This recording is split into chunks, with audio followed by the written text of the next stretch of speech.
रोशनी की तलाश, एक दोस्ती, एक संघर्ष और एक जीत की कहानी। रोहन और अर्जुन दो जिगरी दोस्त एक ही गांव में पले बढ़े थे। बचपन से ही उनका एक सपना था, कुछ बड़ा करना। गांव की धूल भरी गलियों से निकलकर वे शहर पहुंचे।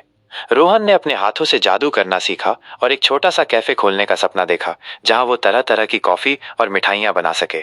दूसरी ओर अर्जुन को कॉरपोरेट दुनिया खींच रही थी। वह बड़ी बड़ी कंपनियों में काम करके दुनिया को समझना चाहता था। शुरुआत में सब कुछ अच्छा था। रोहन ने गांव से लाए पैसों और कुछ कर्ज से द ड्रीम कैफे नाम से अपना छोटा सा कैफे खोला। उसकी कॉफी का स्वाद लाजवाब था और लोग तारीफ करते नहीं थकते थे। अर्जुन को भी एक बड़ी मल्टीनेशनल कंपनी में अच्छी नौकरी मिल गई। दोनों अपनी अपनी दुनिया में खुश थे। वे अक्सर मिलते, अपने सपनों की बातें करते और एक दूसरे की सफलता का जश्न मनाते। लेकिन जिंदगी की कहानी हमेशा सीधी नहीं चलती। एक साल बाद बाजार में मंदी आई। रोहन के कैफे का कारोबार घटने लगा। कंपटीशन बढ़ गया था। नए नए कैफे खुल रहे थे जो आधुनिक और फैंसी थे। रोहन के ग्राहक कम होने लगे और कर्ज का बोझ बढ़ने लगा। वो रात रात भर जागता और सोचता, क्या मेरा सपना सिर्फ एक सपना बनकर रह जाएगा। वो खुद से ही हारने लगा था। वहीं दूसरी तरफ अर्जुन अपनी नौकरी में तरक्की कर रहा था। उसने एक बड़ा प्रमोशन हासिल किया था। जब उसने रोहन के बारे में सुना तो उसका दिल दुख से भर गया। उसने फौरन रोहन से मिलने का फैसला किया। एक उदास शाम अर्जुन रोहन के खाली कैफे में पहुंचा।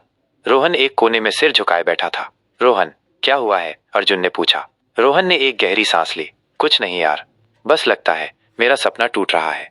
तुम हार मान रहे हो? वो रोहन जो कभी मुश्किलों से नहीं डरता था, कहा गया।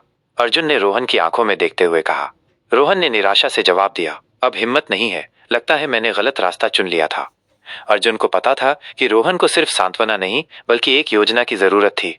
उसने रोहन का हाथ पकड़ा और कहा, तुम्हारे कैफे में आज भी वही जादू है, बस इसे दुनिया को दिखाने की जरूरत है। हम हार नहीं मानेंगे रोहन, हम इसे साथ मिलकर ठीक करेंगे।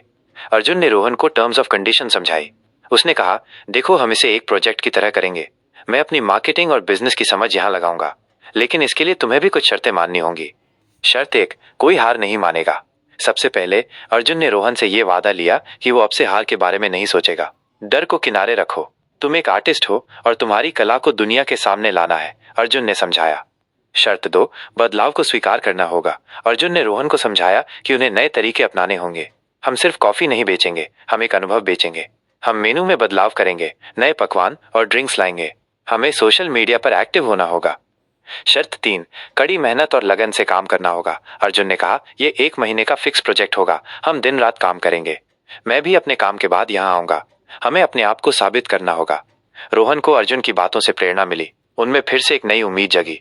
उन्होंने फौरन काम शुरू कर दिया। अर्जुन ने सोशल मीडिया पर कैफे की खूबसूरत तस्वीरें और वीडियोस पोस्ट करना शुरू किया। रोहन ने मेनू में बदलाव किए, नए नए पकवान बनाए और ग्राहकों से बातचीत करके उनकी राय ली।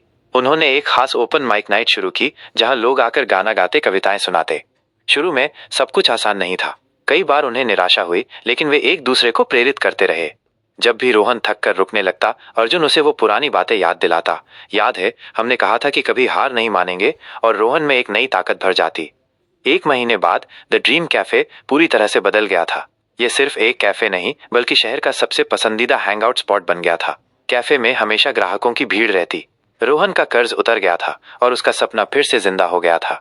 यह सिर्फ रोहन की जीत नहीं थी बल्कि उनकी दोस्ती की जीत थी। रोहन और अर्जुन की कहानी ने कई लोगों को प्रेरणा दी कि सच्ची सफलता सिर्फ अकेले नहीं मिलती, बल्कि एक दूसरे के साथ मिलकर हर मुश्किल का सामना करके मिलती है। और सबसे बड़ी बात, कभी भी अपने सपनों को मरने नहीं देना चाहिए।